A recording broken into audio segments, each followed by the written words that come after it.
Kenapa sebenarnya pekerjaan yang paling membosankan adalah pekerjaan yang ideal buat kita? Kami akan bahas di video kali ini.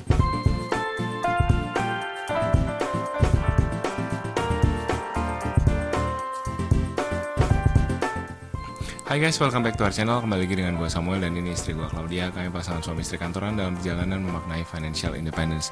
Di channel ini kalian akan temukan video-video seputar karir, keuangan, adulting, dan topik-topik menarik lainnya. Jadi kalau kalian suka dengan apa yang kalian tonton di sini, jangan lupa untuk subscribe, share video ini untuk support terus channel kami.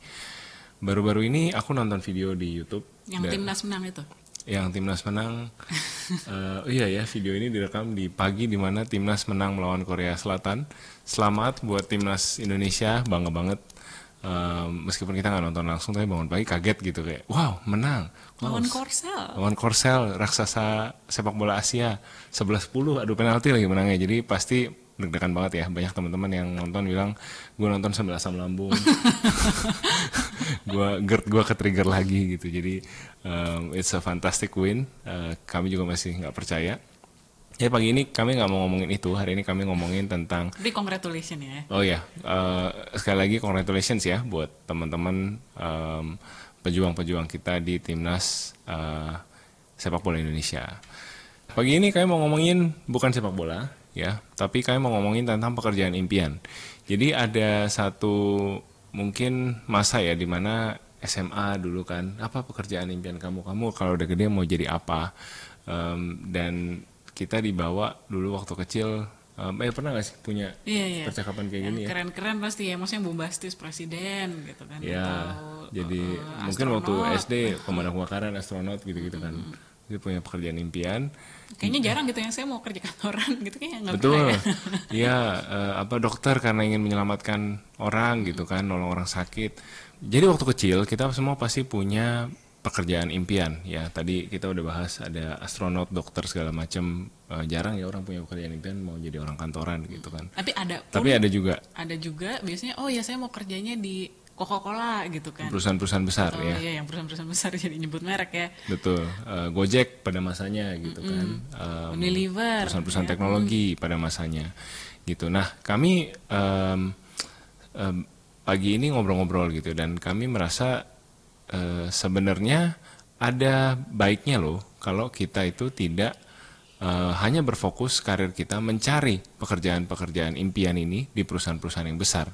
Karena ada beberapa poin yang kami pertimbangkan. Yang pertama, kantor-kantor yang merupakan kantor impian semua orang itu adalah kantor yang punya talent pool yang besar. Jadi dengan talent pool yang besar ini mereka punya luxury untuk bisa memilih siapa saja. Artinya apa? Artinya kalau kita mau masuk ke pekerjaan-pekerjaan impian ini, persaingannya pasti lebih besar dan lebih susah.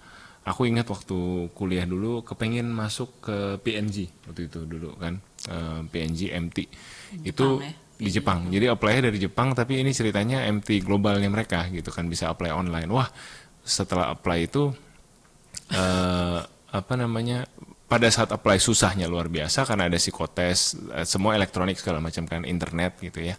Ini tahun 2011 loh, dimana mungkin rekrutmen online tuh belum sebanyak sekarang, tapi ini PNG udah canggih banget, mereka udah punya website sendiri, harus buka account, udah kayak apply beasiswa yang udah capek nih belum mau lanjutin lagi, bisa log out dulu, ntar bisa login lagi, kerjain lagi gitu. Jadi bener-bener serius itu.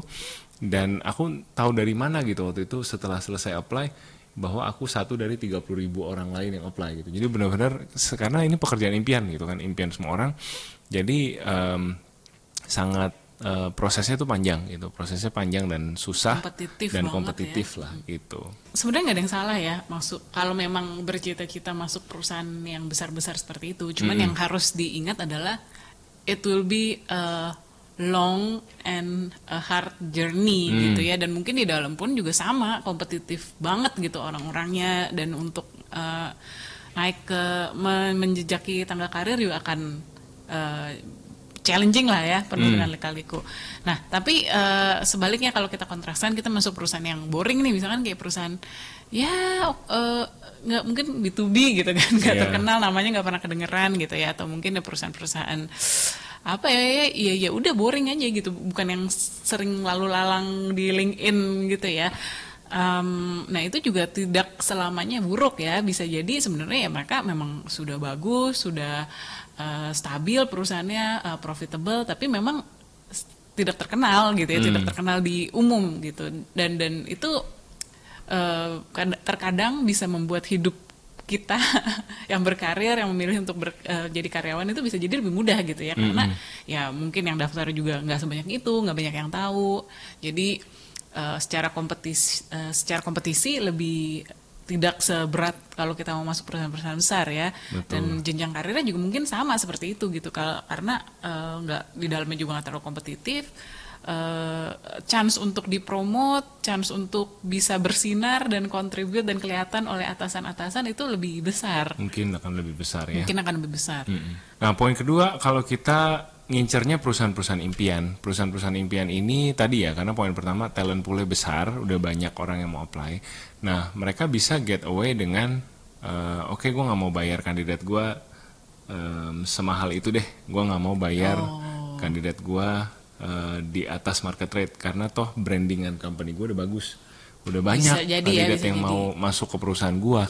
Karena supply demand. Karena gitu supply ya? demand, betul. Jadi ini juga actual case yang gue observe dari industri teknologi.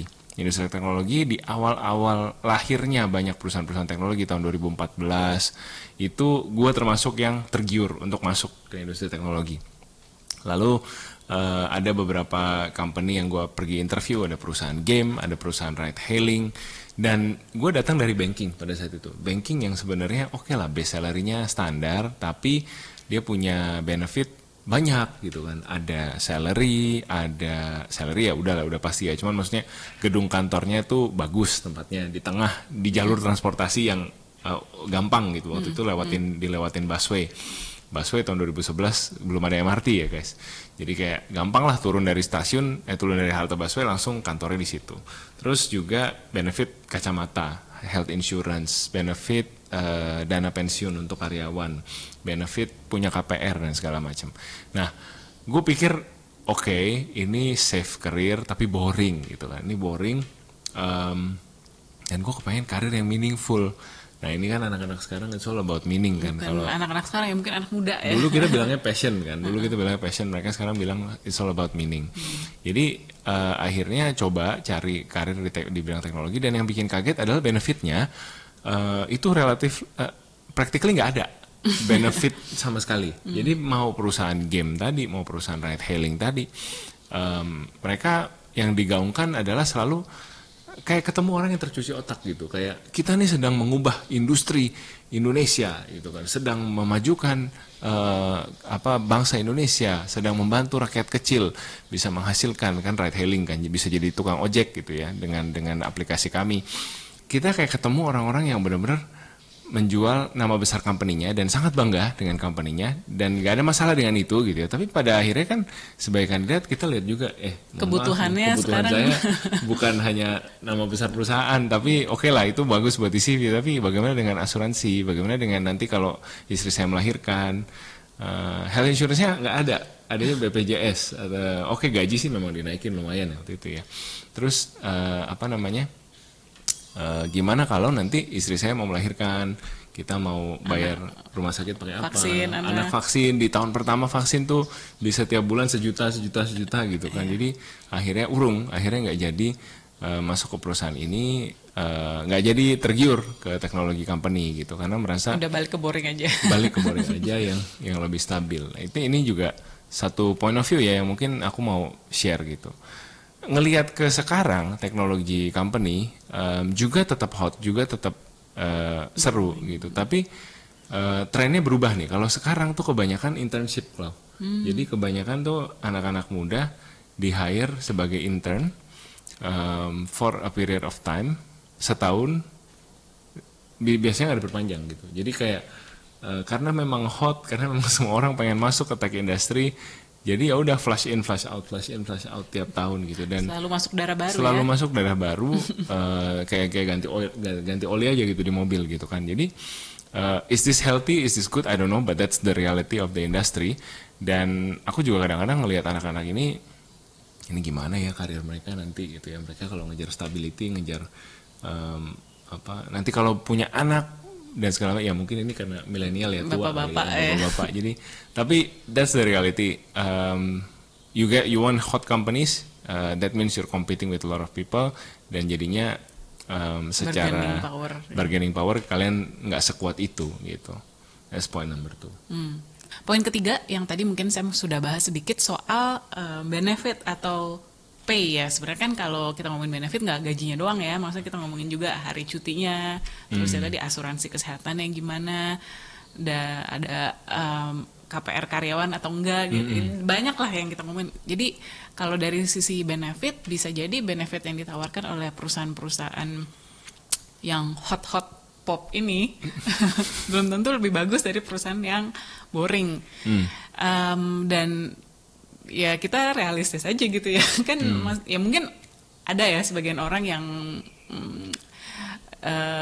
mencari asal bagus aja gitu di CV atau exposure pekerjaannya seperti apa, experience-nya buat dia sendiri seperti apa, mungkin ada. Tapi kalau buat saya pribadi, karena saya coming from sandwich generation family, ya saya realistis gitu. Yang saya kejar adalah gaji dan jenjang karir. Jadi ya mohon maaf nih gitu, sekeren apapun nama perusahaan lu, yang gue cari adalah gaji yang bisa menawarkan gaji yang paling kompetitif.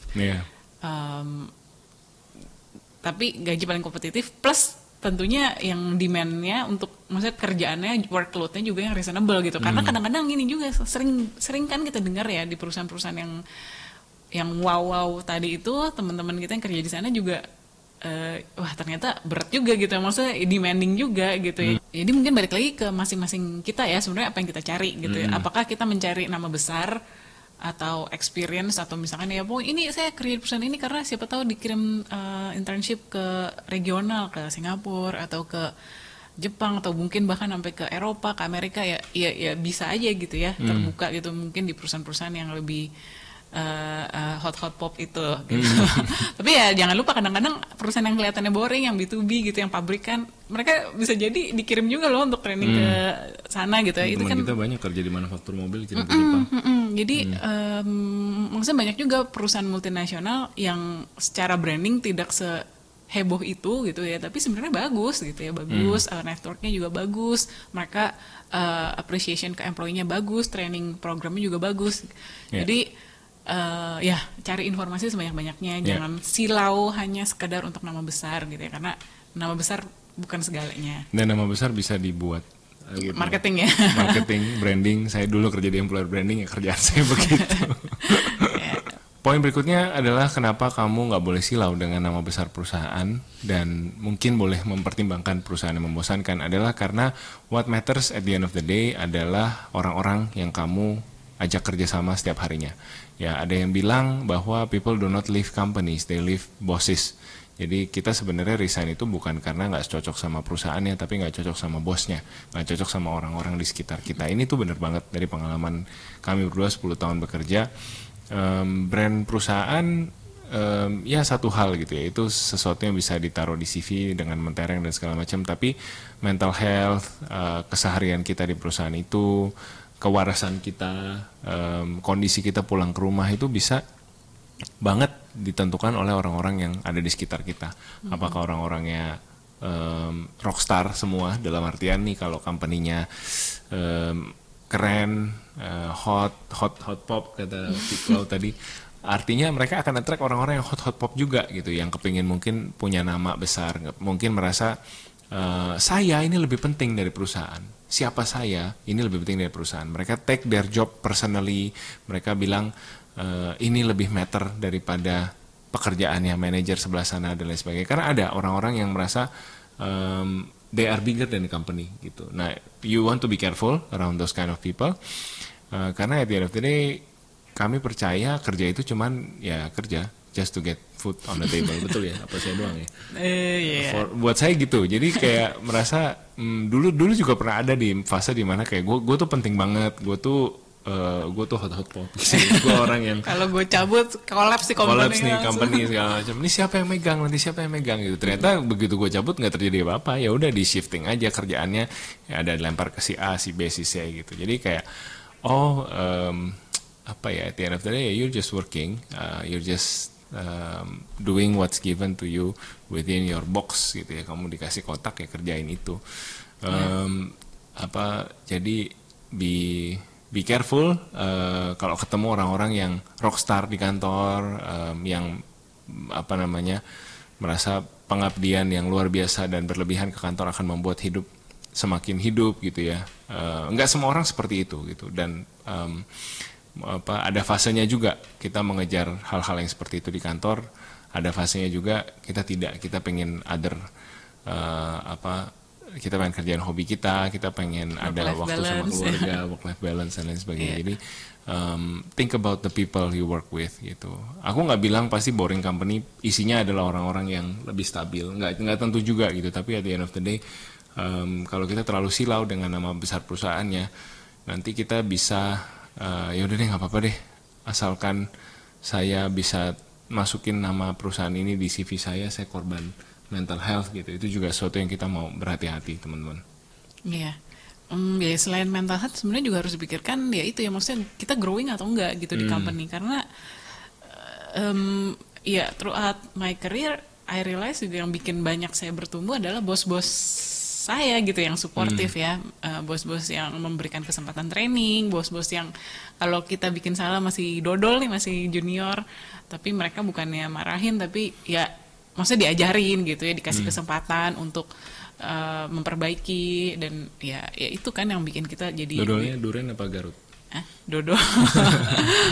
maaf garing-garing. Iya, lapar kayaknya Bapak. Lapar, ya. Iya, terus juga ya bos-bos yang memberikan kita kesempatan gitu untuk cobain role-role baru yang padahal sebelumnya kita belum pernah pegang gitu ya, tapi dia bisa lihat potensi kita, dia bisa kasih kepercayaan. Sebenarnya itu juga jauh lebih valuable kali ya.